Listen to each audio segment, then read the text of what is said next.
Halo teman-teman, salam sejahtera. Sampai jumpa lagi di presentasi saya. Pada kali ini saya akan mempresentasikan ujian akhir semester genap tahun pengajaran 2022 tahun 2023. Dengan nama saya adalah Eli Mangesti Maharini. Saya kelasnya di AK201, prodinya PJJ Akuntansi dengan nomor induk mahasiswa 220301010058. Presentasi yang akan saya sampaikan adalah dari mata kuliah Estetika Humanisme dengan dosen pengampu Ibu Murdaningsih SE MAK.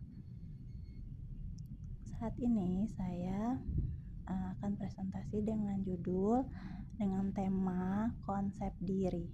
Selamat menikmati. Apa sih yang dimaksud konsep diri?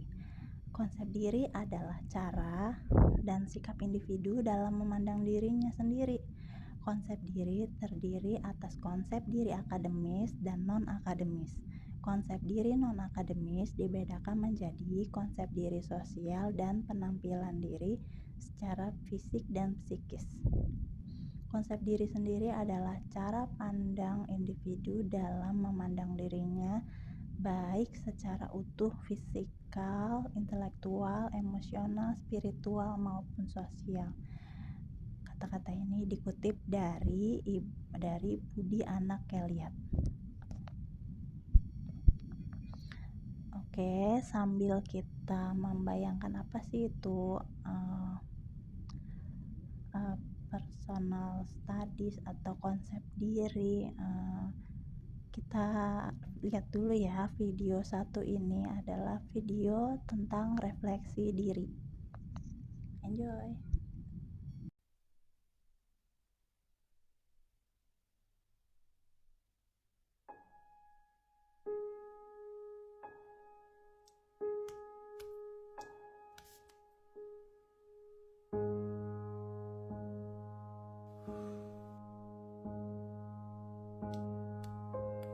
"I like being you," said the reflection in the mirror. "To me, you are perfectly perfect." I blushed. "Me? Yes, you. And by the way, you have wonderful eyes." I blinked, astonished. "I do?" "Absolutely. They sparkle like stars on the darkest of nights." I gazed downward. "Thank you. Your eyes sparkle too." "Sweet of you to say." "You have a marvelous voice." I gently whispered, "You really think so?" "Of course. You sound as joyous as a songbird, whistling in the trees. And you have a magnificent smile." I sheepishly grinned. "Well, Mama always says, start every day with a smile." I agree. Your smile is as bright and cheerful as the sun in the sky. And you are quite smart. I took a step towards the mirror. "I do try very hard." "You sure do. You're as brilliant as a rocket scientist." "I like that you are friendly." I leaned in closer. "It's very important to be nice, you know." "It sure is. You're as peaceful as a butterfly. And you have a lot of courage." I raised my head high. "I auditioned for the school play today." "Outstanding. You're as brave as a lion. You're a fantastic dancer." I spread my arms wide. Watch how fast I can twirl. Around and around I went. "Amazing. You're as graceful as a dolphin gliding through the sea." I plopped on the ground, giggling as the room playfully spun around. "And you have a terrific laugh." "Thank you very much." Your chuckle fills the air with bubbly joy. But most of all, I like your heart. Your kindness is as beautiful as a rainbow. I stood up and walked towards the mirror. "To me, you are perfectly perfect." I gently press my hands against the glass. I like being you. We smiled in unison. I like being you too. I want to be you forever.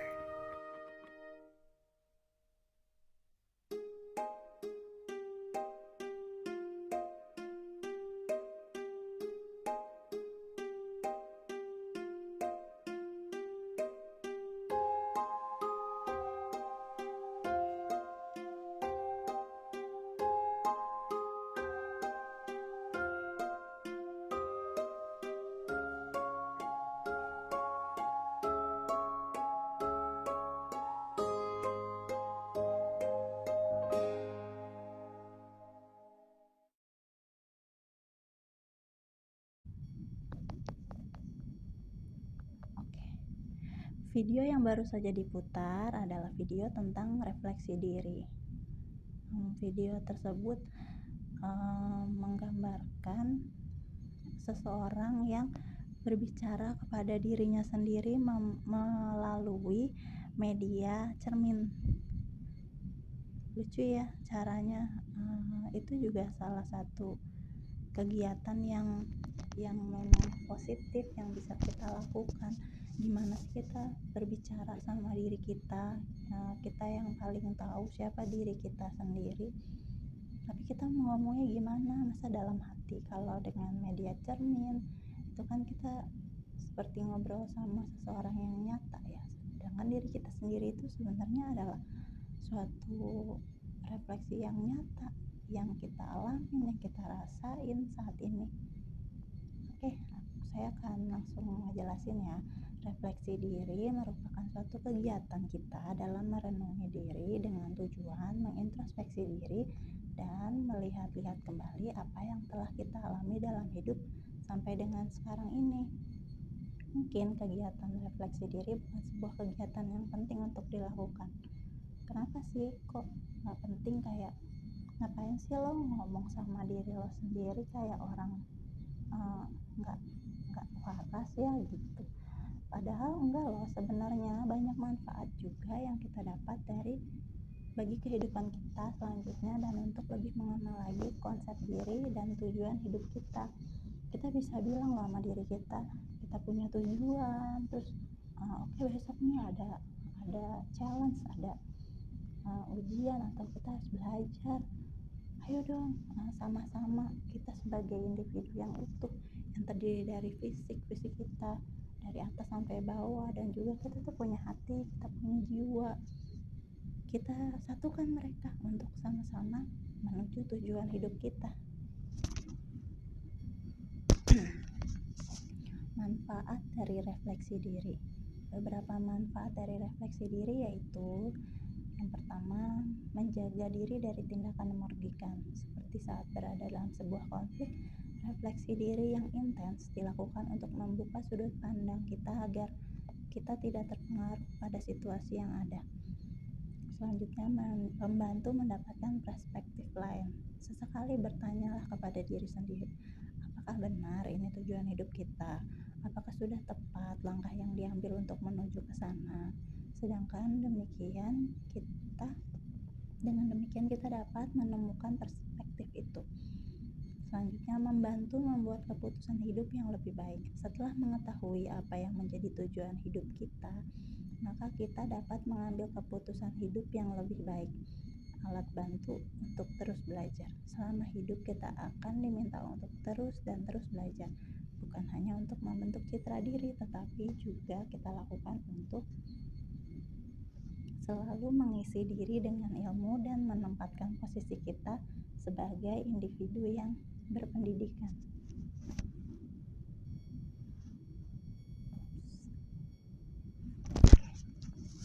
What is self-concept? Konsep diri itu apa sih sebenarnya? Penting gak sih kita pelajarin? Oke, aku jelasin dikit ya. Konsep diri merupakan sebuah acuan bagi diri kita untuk melihat dunia. Kita punya self-konsep yang positif dan negatif tentunya. Konsep diri yang positif menggiring opini kita perspektif yang positif juga, yang baik-baik aja deh pokoknya. Kita mandang seseorang juga dengan yang positif gitu loh, nggak yang apa sih, negatif, semuanya jelek, semuanya nggak bagus. Sedangkan konsep diri yang negatif itu membuat kita jadi nggak merasa puas sama diri sendiri, dan kita memandang buruk segala sesuatu. Gak enak kan kayak gitu.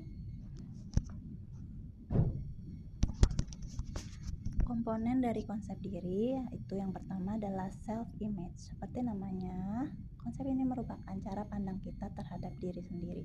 Misalnya, penampilan, peran sosial, kepribadian. Bisa saja konsep ini tidak sesuai realita yang sebenarnya karena persepsi kita sendiri. Yang kedua, self esteem. Bisa disebut juga harga diri. Didasari dengan perbandingan diri sendiri dengan orang lain dan juga respon mereka. Misalnya, kita punya standar hidup yang layak. Ketika kita melihat orang lain sudah pada taraf layak, maka kita mulai membandingkan dengan kondisi diri kita sendiri, menjadikan kita jadi membanggakan diri dalam satu aspek dan memandang rendah aspek yang lain. Yang ketiga, self ideal. Mencakup aspek-aspek positif yang ingin kita capai dalam hidup. Misalnya, idealnya kita punya wajah cantik, kulit putih, supaya pasangan kita menjadi bucin dan sayang banget sama kita. Padahal kalau misalnya kita nggak cantik, nggak putih pun, kita sebenarnya layak juga untuk dicintain, ya kan? Jadi ya itu dia yang mempengaruhi. Sekarang kita coba pikirin, coba kita imajinasiin sebenarnya apa hubungannya dari ketiga komponen itu. Kenapa punya konsep diri itu penting? Nih aku jelasin ya. Kecenderungan memenuhi potensi yang dimiliki oleh setiap orang itu yaitu tendensi aktualisasi. Manusia memiliki kecenderungan untuk mengembangkan diri sendiri. Self ideal yang sejalan dengan self image didukung oleh self esteem untuk mencapai tujuan. Konsep diri dapat kita gunakan untuk mencapai impian dan harapan. Bagaimana sih cara membentuk konsep diri? Caranya itu pertama-tama, siapkan pertanyaan pada diri sendiri jika memungkinkan kepada orang di sekitar tentang diri kita. Ya pasti orang yang terdekat lah ya, yang mengenal kita, yang sehari-hari kita ketemu, yang sehari-hari ngobrol sama kita. Yang kedua, utamakan waktu untuk diri sendiri dulu agar melakukan refleksi yang lebih berkualitas. Yang ketiga, kita coba hidupkan law of affirmation dengan cara menulis. Kita dapat merefleksikan diri secara bebas. Mulailah menulis bagaimana diri kita evaluasi, dan tulislah angan-angan seperti semua sudah terjadi dalam hidup kita. Yang keempat, dalam menerapkan LOA ada baiknya untuk tidak terpengaruh pada pemikiran yang negatif, karena namanya juga afirmasi ya. Kalau kita afirmasinya maunya yang negatif terus, ya nanti yang kejadian bisa jadi yang negatif juga. Maka dari itu kita harus mengafirmasi diri dengan semua yang bersifat positif, yang membentuk kita, yang membentuk citra diri kita, konsep diri kita itu konsep yang positif. Yang kelima, jika semua dirasa belum cukup, maka carilah bantuan profesional untuk membantu kita memahami konsep diri dan merefleksi diri. Oke, presentasi aku udah berakhir nih. Ini dia daftar pustakanya. Sekian presentasi dari saya. Saya mengucapkan terima kasih bagi rekan-rekan yang udah menyaksikan. Semoga dapat dipahami dengan mudah ya.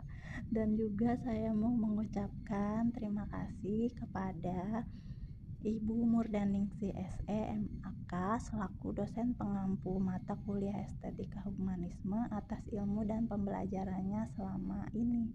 Terima kasih ya Bu. Bye.